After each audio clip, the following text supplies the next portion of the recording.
నమస్తే, నేను కిషోర్ కుమార్. ఈ వీడియో మీరు మొదటిసారిగా మన ఛానల్లో చూస్తున్నట్టయితే దయచేసి ఈ ఛానల్ని సబ్స్క్రైబ్ చేయండి. అదేవిధంగా కింద మీకు హైప్ బటన్ కనిపిస్తే దాన్ని ప్రెస్ చేసి మాకు పాయింట్లు ఇవ్వడం కూడా మర్చిపోకండి.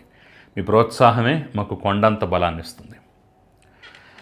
కల్వకుంట్ల కవిత ప్రస్తుతం టీఆర్ఎస్ అంటే తెలంగాణ రక్షణ సేన అనేటటువంటి ఒక పార్టీ పెట్టి దానికి అధ్యక్షురాలిగా ఉన్నటువంటి కేసీఆర్ కుమార్తె కేటీఆర్ సోదరి కల్వకుంట్ల కవిత తాజాగా ఆంధ్ర రాజకీయవేత్తల మీద, ఆంధ్ర వారి విగ్రహాల మీద, ఆంధ్ర అంశాల మీద చిమ్మినటువంటి విషం, చేసినటువంటి వెకిలి వ్యాఖ్యలు, చూపినటువంటి విద్వేషం, దీనికి కౌంటర్ ఇచ్చే ప్రయత్నమే, దీనికి సమాధానం చెప్పేటటువంటి ప్రయత్నమే ఈ వీడియో.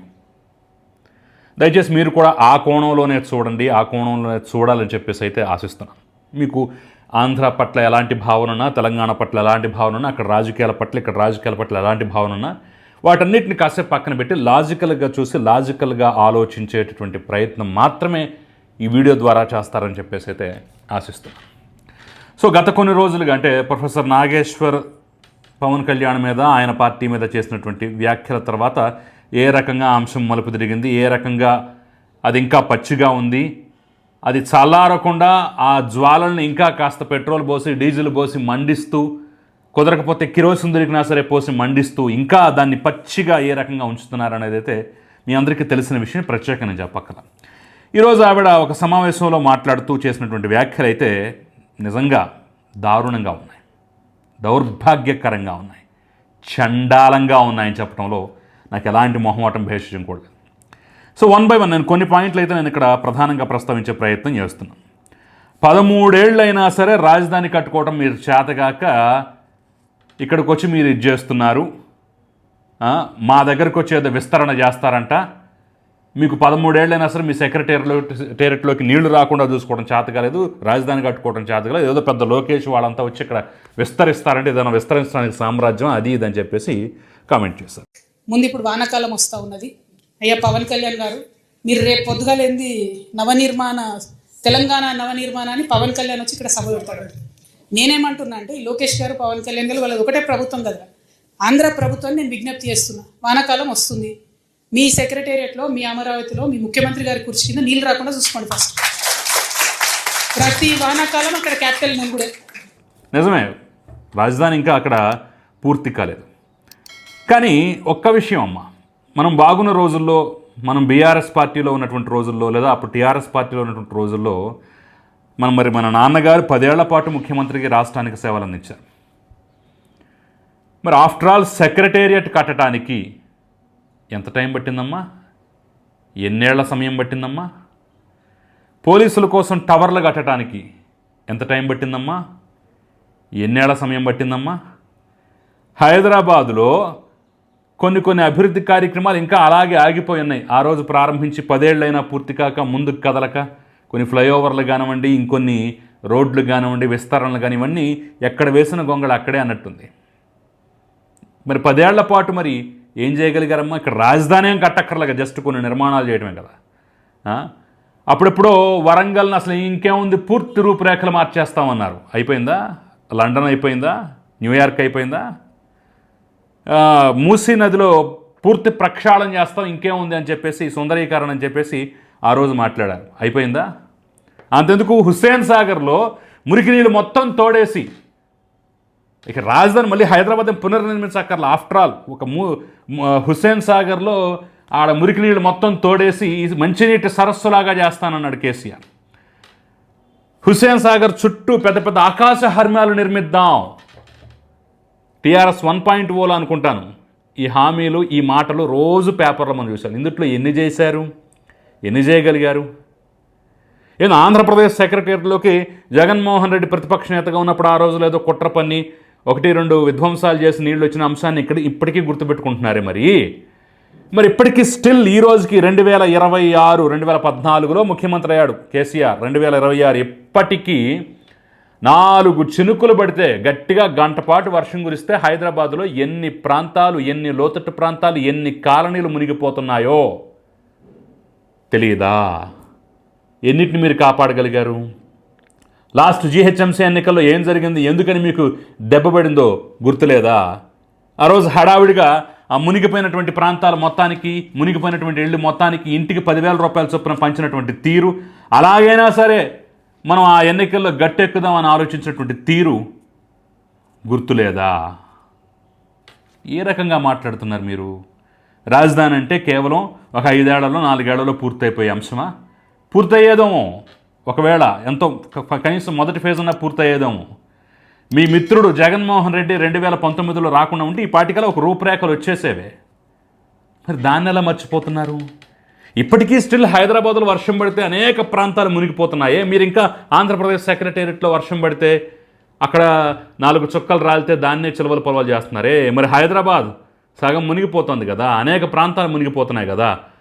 పడవలేసుకుని తిరుగున్నట్టుగా ట్రోల్స్, మీమ్స్ వస్తున్నాయి కదా. కృష్ణానగర్, యూసఫ్గూడ పరిసర ప్రాంతాల్లో మనుషులు కొట్టుకుపోయిన దాఖలు ఉన్నాయి కదా. మరి మన 10 ఏళ్ల పాలన, మన నాన్నగారి పాలన ఏం చేసినట్టు, ఎలా చేసినట్టు? అంటే మన వెనక ఉన్నటువంటి నలుపు మర్చిపోతాం, మనం ఎదుటి వాళ్ళ మీద కామెంట్ చేస్తాం. ఇది నాదంత విశాల హృదయం ఏం కాదు. ఎస్, నిజమే, మాకు తెలుసు ఆ విషయం. మీదంత విశాల హృదయం ఏం కాదు. నేను అధికారంలోకి రాగానే ఇక్కడున్న విగ్రహాలు మొత్తం పడగొట్టి పార్సిల్ చేసి ఆంధ్రాకి పంపిస్తాం. ఎందుకు విగ్రహాల మీద అంత ద్వేషం మీకు? ఇక్కడ వాళ్ళ ఏజెంట్ ముఖ్యమంత్రి గారు ఉండడం వల్ల నష్టం ఏం జరుగుతుందంటే రకరకాల విగ్రహాలు పెడుతున్నారు. నేను ముందే చెప్పిన, నేనైతే పాత నాయకులంతా మంచిదని కాదు. ఇట్లనే మీరు ఊకే చేసిండ్రంటే మేము ఖచ్చితంగా అధికారంలోకి వస్తాం. అన్ని విగ్రహాలు బిడ్డ పలగొట్టి ఆంధ్రాకి పార్సల్ చేస్తాం. నేనైతే అంత ఓపిక మంత్రాలని కాదు, అంత విశాల హృదయం లేదు నాకు. పివి నరసింహారావు గారిని గౌరవిస్తూ ఆంధ్రప్రదేశ్లో అనేక చోట్ల వారి విగ్రహాలు పెట్టారు. కొన్ని పార్కులకు వారి పేరు పెట్టారు. ఆచార్య సి నారాయణ రెడ్డి గారిని గౌరవిస్తూ ఆంధ్ర యూనివర్సిటీలో ఆయన విగ్రహం పెట్టుకున్నారు. ఇంకా చాలామంది ప్రముఖుల విగ్రహాలు ఆంధ్రప్రదేశ్లో ఉన్నాయి. ఎవ్వరూ అక్కడ ఇంత ద్వేషం ప్రదర్శించలేదే. మరి మీకు ఎన్టీఆర్ విగ్రహాల మీదే, ఆంధ్ర వారి విగ్రహాల మీద ఎందుకంత అక్కసు? ఎన్టీఆర్ ఉమ్మడి రాష్ట్రానికి ముఖ్యమంత్రిగా చేశాడు కాబట్టి హక్కు ఉంది. అక్కడ ఈ పార్టీ ఉంది కాబట్టి, తెలుగుదేశం పార్టీ తెలంగాణలో ఉంది కాబట్టి వాళ్ళ అభిమానులు పెట్టుకుంటారు. మీకేంటి నొప్పి? విగ్రహాలు టచ్ చేస్తాం, విగ్రహాలు అది చేస్తాం, విగ్రహాలు ఇది చేస్తాం అని చెప్పేసి ఇక్కడ ఇంకా కంటిన్యూషన్గా ఆంధ్ర వాళ్ళు రావచ్చంట, రొయ్యలు అమ్ముకోవచ్చంట, ఆంధ్ర వాళ్ళు రావచ్చంట, సినిమాలు తీసుకోవచ్చంట, ఆంధ్ర వాళ్ళు రావచ్చంట, పెట్టుబడులు పెట్టొచ్చంట, ఆంధ్ర వాళ్ళు రావచ్చంట, కంపెనీలు చేయొచ్చంట. అంతకుమించి ఇంకా మాట్లాడటానికి వీల్లేదంట. ఇంతకు మించిన దారుణం ఏమైనా ఉంటుందా? పైగా మనం ఎక్కడో స్విట్జర్లాండ్, దావోస్ వెళ్ళి అక్కడ వాళ్ళు కాళ్ళు పట్టుకొని, ఎవడెవడో కాళ్ళు పట్టుకొని తీసుకొస్తున్నాం. అలాంటిది వీళ్ళు వస్తానంటే మనకేంటి నొప్పి? రావచ్చంట, రొయ్యలు అమ్ముకోవచ్చంట, రావచ్చంట, సినిమాలు తీసుకోవచ్చంట, రావచ్చంట, పెట్టుబడులు పెట్టవచ్చంట, వ్యాపారాలు చేయొచ్చంట. అంతకు మించి మాట్లాడటానికి వీల్లేదంట. వాళ్ళు ఇక్కడ రాజకీయవేత్తలకు ఎదగటానికి వీల్లేదంట. ఇదేం దారుణం? అంటే ఇక్కడ రాజ్యాంగం లేదా? భారత రాజ్యాంగం ఆ అవకాశం కల్పించలేదా? భారత రాజ్యాంగం ఆ హక్కు ఇవ్వలేదా? అంటే ఇక్కడికి రావచ్చు, పెట్టుబడులు పెట్టవచ్చు, అన్నీ చేయొచ్చు, అన్ని కార్యక్రమాలు చేయొచ్చు, కానీ ద్వితీయ శ్రేణి పౌరుల్లాగా బతకాలి. ఇదేనా మీరు ఇచ్చే సందేశం? మరి దీనికైనా ఆ రోజుల్లో నాన్నగారు ఆంధ్ర వాళ్ళ యొక్క కాళ్ళల్లో ముళ్ళు ఏదో జీహెచ్ఎంసీ ఎన్నికలప్పుడు పంటితో తెస్తానది ఇదేనా? పంటితో తీసే విధానం? ఇంత అవహేళన, ఇంత అవమానమా? మరి ఒకప్పుడు మనమే వివరించాం కదా, మనమే ప్రస్తుతించాం కదా. తెలంగాణ అంటే ఏంటంటే మీ నాన్నగారు చెప్తారు, వినండి. తెలంగాణ అంటే మీ నాన్నగారి నోటి నుంచి వచ్చింది బొంబాయి, దుబాయ్, బొగ్గుబాయ్. తెలంగాణ అంటే 3 ముక్కల్లో చెప్పాలంటే బొంబాయి, దుబాయ్, బొగ్గుబాయ్ అని చెప్పేసి ఒకప్పుడు మనమే మాట్లాడుకున్నాం. అంటే బొంబాయిలో మన వాళ్ళు వలసపోయి ఉంటున్నారు, అక్కడ పనులు చేసుకుంటున్నారు. దుబాయ్లో వలసపోయి ఉంటున్నారు. బొగ్గుబాయిలో దిగి కార్మికులుగా కష్టం చేసుకుంటున్నారు. తెలంగాణ వైచిత్రి ఇదని చెప్పేసి మాట్లాడుకున్నాం కదా. మరి ఇతర రాష్ట్రాల్లో ఎవరు మిమ్మల్ని ద్వితీయ శ్రేణి పౌరుల్లాగా చూడట్లేదే.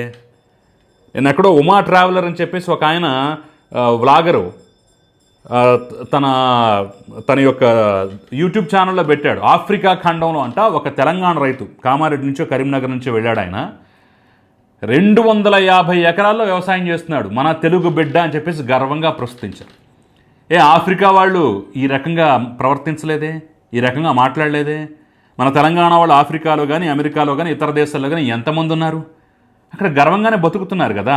అక్కడ ఈ రకంగా ద్వితీయ శ్రేణి పౌరుల్లాగా మీరు పెట్టుబడులు పెట్టండి, రొయ్యలు అమ్ముకోండి, సినిమాలు తీసుకోండి, అంతకుమించి మీరు మాట్లాడటానికి లేదు, మా రాజకీయాల్లో వేలు పెట్టడానికి లేదని ఎవరు మాట్లాడలేదు కదా. ఎందుకంత ఇది అంటే అక్కడి పౌరులను కూడా ఇదే రకంగా ట్రీట్ చేస్తే ఎలా ఉంటుంది మీకు? మనవాడు అమెరికాలో తెలంగాణ వాసిని మీకు ఇండియాలో బాగుంది అమెరికాలో బాగుంది అని చెప్పేసి మాటల్లోకి మధ్యలోకి దించి పోండి మీ దేశం దొబ్బేయండి అని చెప్పేసి అన్నాడు. అది చూసి తెలుగు వాళ్ళగా అందరం బాధపడ్డాం, ఇదేంటి అమెరికాలో ఇలాంటి దుస్థితి ఏంటని చెప్పేసి, ఈ ట్రంప్ వచ్చిన తర్వాత ఇలాంటి దౌర్భాగ్య స్థితి ఏంటని చెప్పేసి. ప్రపంచం మొత్తం కుగ్రామం అయిపోతున్నా మనం ఈ విద్వేషాల మధ్య ఉంటాం, ఇలాంటి మాటలే మాట్లాడుతుంటాం. ఇంకా రాజకీయాల్లో వేలు పెట్టడానికి వీల్లేదు, మా సచివాలయంలో గరిట తిప్పడానికి వీల్లేదు. ఎంత విద్వేషకరమైనటువంటి మాట ఇది. మనం మాత్రం టీఆర్ఎస్ని కాస్త బీఆర్ఎస్ని మార్చొచ్చు. ఇంకేముంది, తెలంగాణ పని అయిపోయింది, ఇక్కడ చేయాల్సింది మొత్తం బంగారు తెలంగాణ అయిపోయింది, ఇక దేశం చూపు బాపు వైపు ఉంది, దేశానికి ప్రధానమంత్రి కావాలి, థర్డ్ ఫ్రంట్ కట్టాలని చెప్పేసి మనం స్పెషల్ ఫ్లైట్లు వేసుకొని మమతా బెనర్జీని కలవచ్చు, దేవేగౌడని కలవచ్చు, వాళ్ళని కలవచ్చు, వీళ్ళని కలవచ్చు, దేశం మొత్తం కూటమి కట్టడానికి ప్రయత్నం చేయొచ్చు.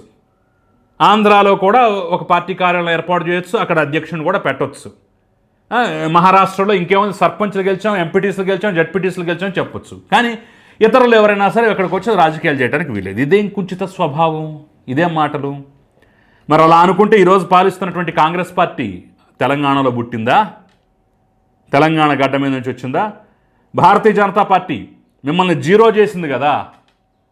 కాంగ్రెస్ బీజేపీ కలిసి పార్లమెంట్ ఎన్నికలు మిమ్మల్ని జీరో చేశారు. వాళ్ళకు కూడా 8 పార్లమెంట్ సీట్లు వచ్చాయి, ఇతోధికంగా వాళ్ళకు కూడా అసెంబ్లీ సీట్లు వచ్చాయి. మరి భారతీయ జనతా పార్టీ ఇక్కడ పురుడు పూసుకొని ఉద్భవించిందా?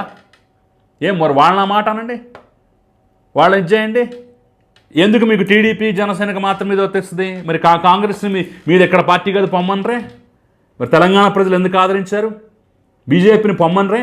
తెలంగాణ ప్రజలు ఎందుకు ఆదరించారు? లాజిక్ ఉండదు.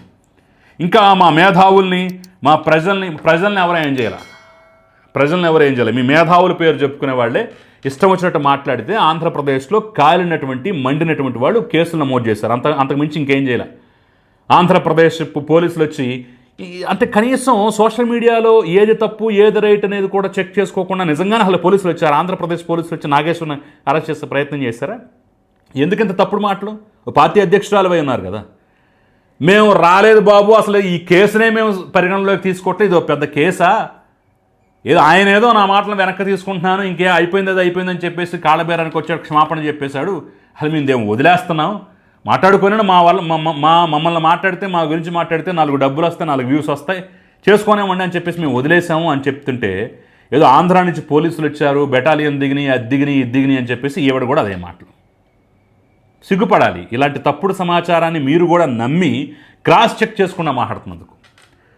అంటే ఆంధ్రప్రదేశ్ గురించి మాట్లాడినా, ఆంధ్రప్రదేశ్ గురించి చులకన చేసినా సరే అక్కడ కేసులు పెట్టకూడదు. ఎవడన్నా ఒక నేరగాడు ఆంధ్రప్రదేశ్లో నేరం చేసి తెలంగాణ వస్తే ఇక వాడిని అరెస్ట్ చేయకూడదా? నాగేశ్వర విషయం కాసేపు పక్కన పెడదాం సార్, నాగేశ్వర వ్యాఖ్యలు అవన్నీ కాసేపు పక్కన పెడదాం. ఎవడన్నా ఒక నేరగాడు ఆంధ్రప్రదేశ్లో నేరం చేసి తెలంగాణకు వచ్చి దాక్కుంటే ఇక వాడిని కేసులు పెట్టకూడదా? అది తెలంగాణ మీద దాడి, అది ఎట్లా అవుద్ది? నేరగాడే, నేరమే, పోలీసులు అరెస్టే. పోలీసులు కూడా అడ్డగోలుగా అరెస్ట్ చేస్తే కోర్టు ఊరుకోవు, చివాట్లు పెడతాయి. మరి మనం మాత్రం ఢిల్లీ లెక్కర్ స్కామ్లో ఢిల్లీ వెళ్ళి అక్కడ ఇన్వాల్వ్ అవ్వచ్చు, మనం అన్నీ చేయొచ్చు. కానీ ఆంధ్ర వాళ్ళు మాత్రం ఇక్కడ ఇది చేయడానికి వీల్లేదు. ఎందుకంత ఇది? ఇంకా ఆంధ్ర ఏజెంట్ రేవంత్ రెడ్డి కాబట్టే ఇక్కడ విగ్రహాలు ఏర్పాటు చేస్తున్నాడు, అది చేస్తున్నాడు అని చెప్పేసి కామెంట్లు. ఏమన్నా లాజిక్ ఉందా? మరి ఈ రకంగా చూసుకుంటే భాయి అని చెప్పేసి మా ఇద్దరి మధ్య చిచ్చు పెట్టడానికి ఎవరు ప్రయత్నించినా సరే పప్పులొడకు, మేము చాలా క్లోజ్ ఫ్రెండ్స్ అని చెప్పేసి తిరిగినటువంటి కేసీఆర్, జగన్మోహన్ రెడ్డి, మరి ఆ బంధాన్ని ఏమందాం? కేసీఆర్ జగన్ ఏజెంట్ అందామా? మరి ఈ లెక్కన కేసీఆర్ కూడా ఆంధ్ర ఏజెంటే కదా.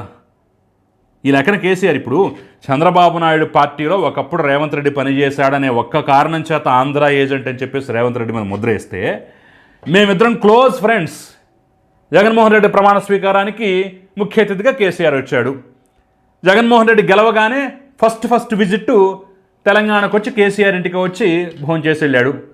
మళ్ళీ ఇక్కడి నుంచి కేసీఆర్ అక్కడికి వెళ్ళి రోజా ఇంట్లో ఆతిథ్యం తీసుకున్నాడు. అసలు మా బంధం మామూలుది కాదు, మా ఇది కాదు, తెలంగాణ భూభాగం నుంచి జలాలు కూడా నడుపుకుందాం, కేసీఆర్ మ్యాగ్నానిటీ చూపించాడని చెప్పేసి ఆ రోజుల్లో అసెంబ్లీ సాక్షిగా జగన్మోహన్ రెడ్డి అబ్బో గొప్పలు చెప్పాడు.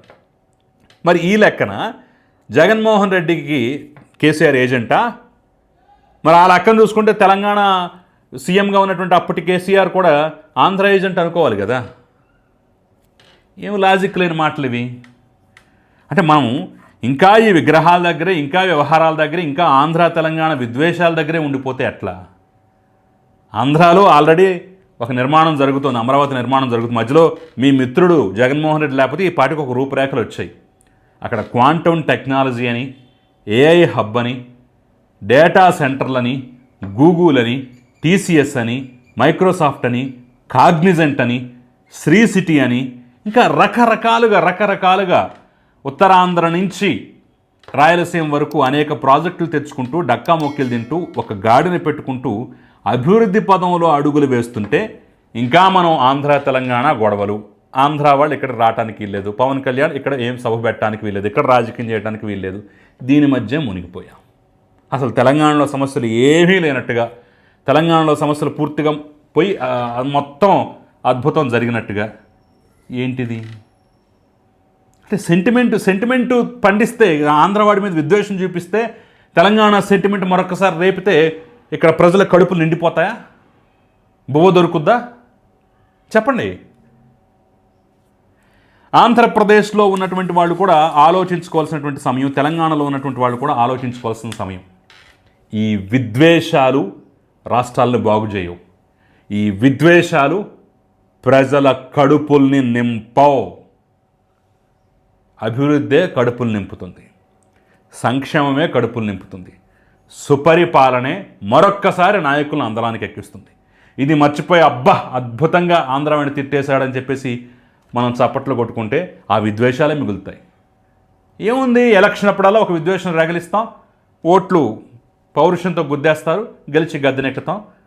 తర్వాత మనకి పథకాలుండవు, నీళ్లుండవు, నిప్పులుండవు, అభివృద్ధి ఉండదు, సంక్షేమం ఉండదు, ఏముండదు, మళ్ళీ మనం వలసపోతూ ఉండాలి. ప్రజలు కూడా ఆలోచించాలి. విద్వేషం నింపేటటువంటి వాళ్ళు ఎవరైనా సరే, అది ఆంధ్రాలో ఉన్నా, తెలంగాణలో ఉన్నా, ఎక్కడున్నా సరే వాళ్ళని పక్కన పెట్టాలి. అభివృద్ధి చేసే వాళ్ళని ఎన్నుకోవాలి. ప్రజల్ని కడుపులో పెట్టుకుని కాచుకునే వాళ్ళని ఎన్నుకోవాలి. ఇంకా 12-13 ఏళ్ల తర్వాత కూడా ఈ విద్వేషాల దాంట్లోనే మనం మునిగిపోతామంటే ఇక మనల్ని దేవుడు కూడా బాగు చేయలేడు. ఆలోచించుకోండి.